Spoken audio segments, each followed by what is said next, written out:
and welcome to Defense Mania.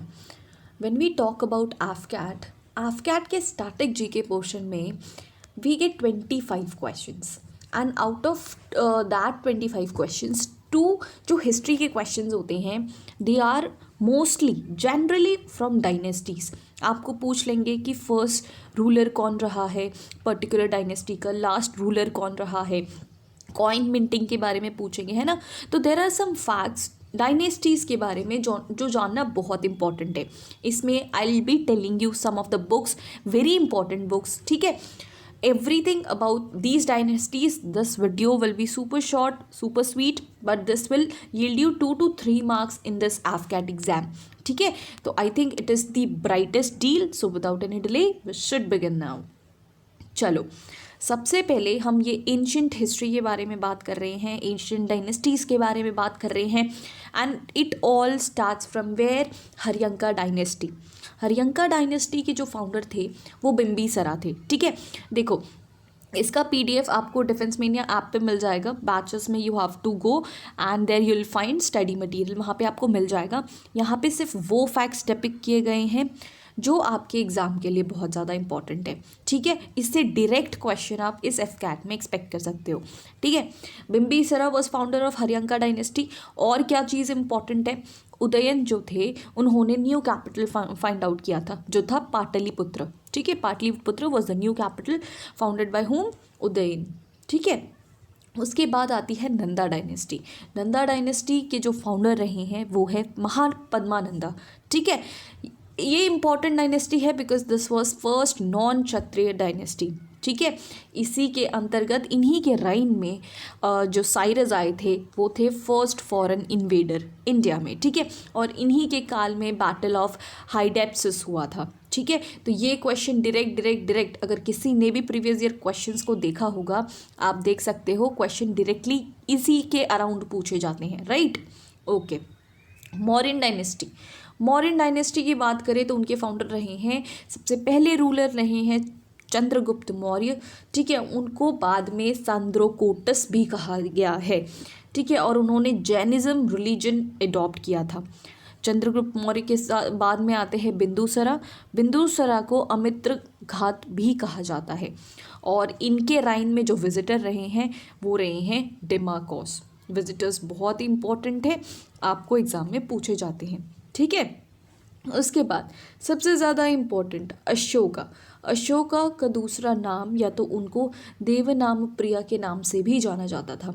उनके जितने भी इंस्क्रिप्शंस हैं वो जेम्स प्रिंसेप ने डिसाइफर किए हैं. अब ये डिसाइफर क्या होता है, जो इंस्क्रिप्शंस होती हैं उनकी लैंग्वेज हमें समझ नहीं आती. ठीक है, उनको डिसाइफर करना मतलब उनको पता लगाना, उनको डिस्कवर करना कि एक्चुअली ये लिखा क्या है. ठीक है, सांची स्तूपा भी बनवाया गया है किन्होंने? अशोका ने. ठीक है, करेंसी कौन सी चलती थी ये मौर्यन एम्पायर में? 5 मार्क कॉइन्स होते थे जिसमें पिकॉक का सिंबल होता था, हिल होता था और एक क्रेसेंट होता था. ठीक है, coins are very very important, AFCAT exam में तो बहुत पूछा जाता है. ठीक है, now let's come on Parthian dynasty. Parthian dynasty के लिए इम्पॉर्टेंट ये है कि इनके राइन में सेंट थॉमस जो थे उन्होंने विजिट किया था क्रिश्चियनिटी को बूस्टअप करने के लिए. ठीक है, सेंट थॉमस, पार्थियंस डायनेस्टी. उसके बाद आते हैं कुशन डायनेस्टी. कुशन डायनेस्टी के जो पीपल होते थे, लोग होते थे, उनको येची या तोचारियंस भी कहा जाता था. कनिष्का इनके बहुत बड़े रूलर थे और this dynasty was the first one two issue gold coins. ये बहुत बार AFCAT में पूछा गया है. ठीक है, gold coins first issued by cushion dynasty. इसमें स्कॉलर्स कौन कौन से रहे हैं? पार्श्व, वासुमित्र, अश्वघोषा, नागार्जुन और चरक. ठीक है, ये सबसे ज़्यादा इंपॉर्टेंट स्कॉलर्स रहे हैं जो कि कुशन डायनेस्टीज़ में रहे हैं. ठीक है, उसके बाद आती है शुंगा डायनेस्टी. शुंगा डायनेस्टी के फाउंडर रहे हैं पुष्यमित्र शुंगा. इनके काल में ही पतंजलि ने महाभस्या को लिखा हुआ था. ठीक है, ये क्वेश्चन डायरेक्टली इस तरह आ सकता है कि महाभस्या किन के द्वारा लिखी गई थी. ठीक है, तो right answer will be Patanjali. उसके बाद भार हुद स्तूपा जो था वो भी शुंगा डायनेस्टी के थ्रू ही बना था। और इन्हीं के काल में जो मनुस्मृति है, मनुस्मृति का कंपाइलेशन हुआ था। ठीक है, आप इसको एक और बार रिवीजन करिएगा, एक और बार रिवाइज करोगे पीडीएफ के थ्रू, तो आपको ये बहुत अच्छे से याद रह जाएगा। ठीक है, this is the basics of history, जो कि एफकैट एग्जाम में ज़रूर पूछा जाता है। ठीक है, उसके बाद आता है सतवाहना डायनेस्टी, जिनके फाउंडर है सिमुका। इनकी ऑफिशियल लैंग्वेज है प्राकृत। अगर आप प्रीवियस ईयर क्वेश्चन देखो ना, तो same to same question one liners में पूछे गए हैं। ठीक है, issued coins of lead, copper, bronze, potin. और एक और इम्पॉर्टेंट पॉइंट है, इन्होंने कौन कौन से मॉन्यूमेंट्स बनवाए हैं, तो है नागार्जुन कोंडा स्तूपा और अमरावती स्तूपा। ठीक है, राइट। अब फिर साउथ इंडियन डायनेस्टीज़ की बात करें तो इन 3 डायनेस्टी के कैपिटल्स बहुत ज़्यादा इंपॉर्टेंट है, पंड्यास, चोलास एंड चेरास। पंड्या की जो कैपिटल थी वो थी मदुरई, और चोलास की है पुहार या तो केवर पट्टम। ठीक है, चेरास की रही है वांजी। चोलास में कुछ और इम्पॉर्टेंट फैक्ट्स ये हैं कि इन्होंने टेम्पल्स बनवाए हैं, जैसे बृहदेश्वर या तो राजराजेश्वर टेम्पल। फिर गुप्तम स्टाइल ऑफ जो गोपुराम स्टाइल ऑफ जो आर्ट था वो भी चोला डायनेस्टी में फेमस हुआ था। और जो पंचायत, जो सेल्फ गवर्नेंस वाला जो कंसेप्ट था, वो भी चोला डायनेस्टी से ही स्टार्ट हुआ था। ठीक है, तो इन फैक्ट्स को आप याद रखोगे। फिर सबसे मोस्ट इम्पॉर्टेंट गुप्ता डायनेस्टी है, जिनके फाउंडर रहे हैं Chandragupta one.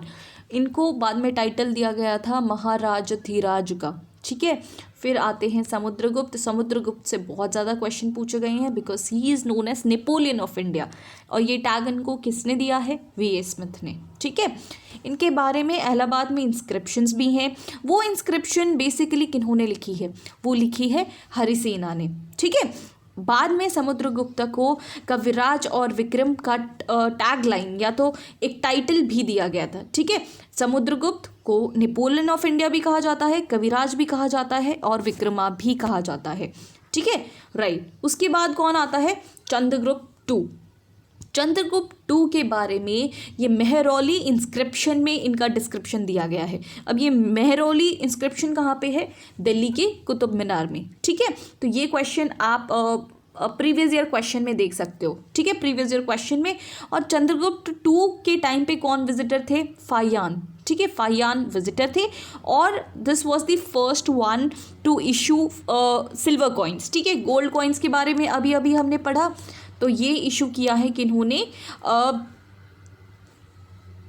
Silver coins by Chandragupta two. ठीक है, बाद में इनको टाइटल मिला था विक्रमादित्य का और साकारी का। ठीक है, साकारी एंड विक्रमादित्य। और सबसे इम्पॉर्टेंट चीज़ ये है कि ये जो मौर्यन गुप्ता का जो पीरियड है, गुप्ता पीरियड को golden age of Indian history कहा जाता है। ठीक है, golden age of Indian history. कौन से पीरियड को, गुप्ता डायनेस्टी या तो गुप्ता पीरियड की हम बात करें तो। अच्छा, उसके बाद क्या आता है, कुमारगुप्त वन। कुमारगुप्त वन इसलिए इम्पॉर्टेंट है क्योंकि इन्होंने हमारी इलाइट नालंदा यूनिवर्सिटी का गठन किया था। इनको नाम दिया गया था महेंद्र आदित्य का। ठीक है, उनके बाद आते हैं स्कंदगुप्ता, जो कि लास्ट रूलर रहे हैं, कहाँ के, लास्ट रूलर रहे हैं ये गुप्ता डायनेस्टी के। ठीक है, और इसी के बाद जैसे गुप्ता डायनेस्टी का हम ये बताएं, ये टैग लाइन है golden age of Indian history.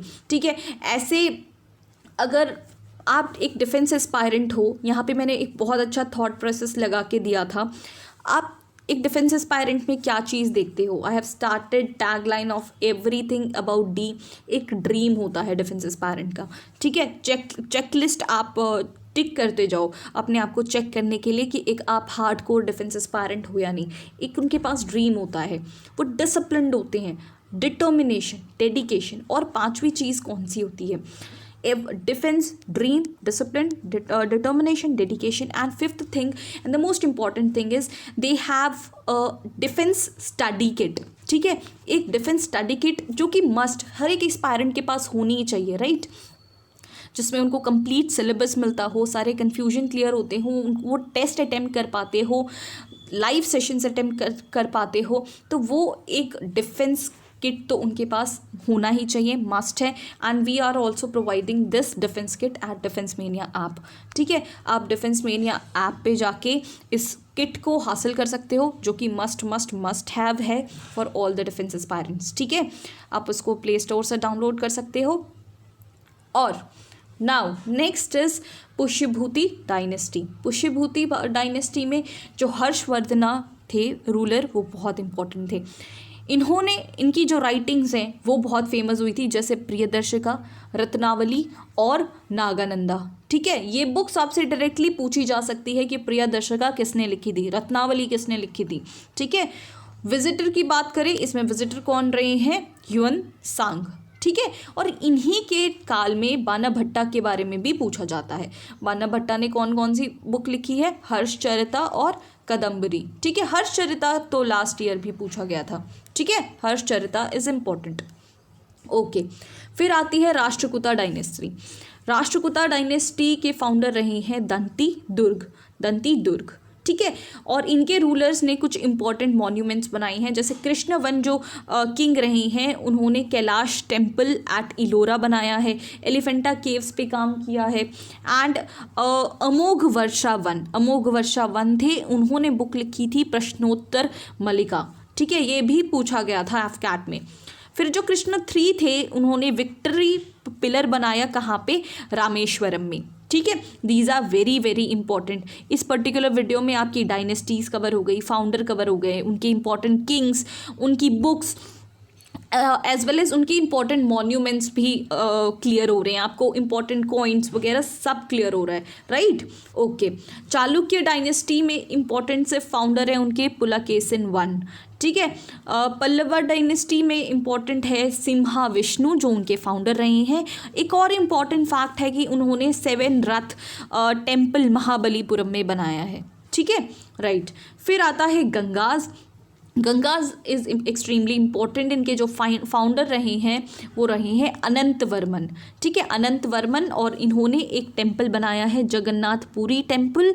ठीक है, ये कहाँ पे है, अभी ये पुरी में है, उड़ीसा में, राइट। तो these are all important facts.